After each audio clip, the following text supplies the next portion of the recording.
কলকাতার বুকে এত সুন্দর গঙ্গা আরতি হয়তো কলকাতার আর কোথাও দেখা যায় না।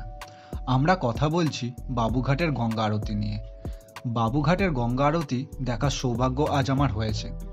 এখানে না আসলে হয়তো বুঝতে পারতাম না কলকাতার বুকে এত সুন্দর গঙ্গা আরতি হয়। বাবুঘাটে আসতে হলে শিয়ালদা থেকে ট্রেন করে ইডেন স্টেশনে নামতে হবে। কিন্তু যদি আপনারা এই ইডেন স্টেশনে আগের স্টেশনে যদি নেমে পড়েন, যার নাম হলো প্রিন্সেপ ঘাট, এই প্রিন্সেপ ঘাট থেকে বাবুঘাট হেঁটে মাত্র 5 মিনিট। এইবার বলি আপনাদের কেন প্রিন্সেপ ঘাটে আসতে বললাম। প্রিন্সেপ ঘাটের আলাদাই একটা সৌন্দর্য আছে। হুগলি নদীর উপর দিয়ে হুগলি সেতুর সৌন্দর্যটা একটা আলাদাই মাত্রা এনে দিয়েছে এই প্রিন্সেপ ঘাটের সৌন্দর্যটাকে।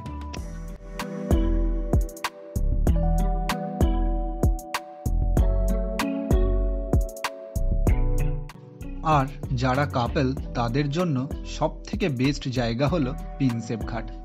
মনোরম দৃশ্য, নদীর হাওয়া আর পার্কে বসে গার্লফ্রেন্ডের সাথে একটু সময় কাটানো। এই প্রিন্সেপ ঘাটে আবার নৌকা ভ্রমণ করতে পারবেন। নৌকাতে মাথা পিছু 500 টাকা করে নেয়। আপনি যদি একটু বার্গেনিং করেন তাহলে 500টা 400 হয়ে যেতে পারে। নৌকা করে প্রিয়জনকে পাশে বসিয়ে নদীর বুকে একটু সময় কাটানোটা একটা আলাদাই অনুভূতি। এখন বুঝতে পারলেন তো কেন আমি বাবুঘাটে যাবার আগে একবার প্রিন্সেপ ঘাটে যেতে বললাম।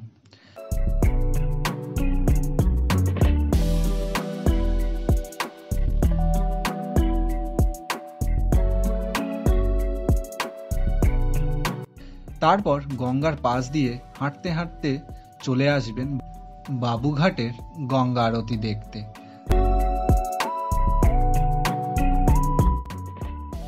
বাবুঘাটের গঙ্গা আরতি শুরু হয় সন্ধ্যে 6:30 থেকে। এই গঙ্গা আরতি প্রায় 45 মিনিট ধরে হয়। 6:30টার একটু আগে বাবুঘাটে চলে আসবেন, কারণ এই গঙ্গা আরতি দেখতে বহু দূর দূর থেকে লোক আসে। দাঁড়ানোরও জায়গা ঠিক করে পাওয়া যায় না। অবশ্য এখানে চেয়ারের ব্যবস্থাও আছে, কিন্তু তার জন্য আপনাকে 6টার মধ্যেই বাবুঘাটে চলে আসতে হবে, না হলে আপনি বসার জন্য চেয়ার পাবেন না। আর এই বাবুঘাটের প্রত্যেক শনিবার করে গঙ্গা আরতি শেষ হবার পর ভোগ বিতরণ করা হয়। ভোগের মধ্যে থাকে শুধু পোলাও।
সত্যি কথা বলছি, এই গঙ্গা আরতি দেখে আমার মনটা সত্যি ভরে গেল। আপনারাও অবশ্যই একবার হলেও এই বাবুঘাটের গঙ্গা আরতি দর্শন করে যাবেন, হয়তো আপনাদেরও খুব ভালো লাগবে। আর যারা যারা এই গঙ্গা আরতি দেখেছো তাদের কেমন লেগেছে আমাদের অবশ্যই কমেন্ট করে জানাবেন, আর ভালো লাগলে অবশ্যই এটা শেয়ার করে দেবেন।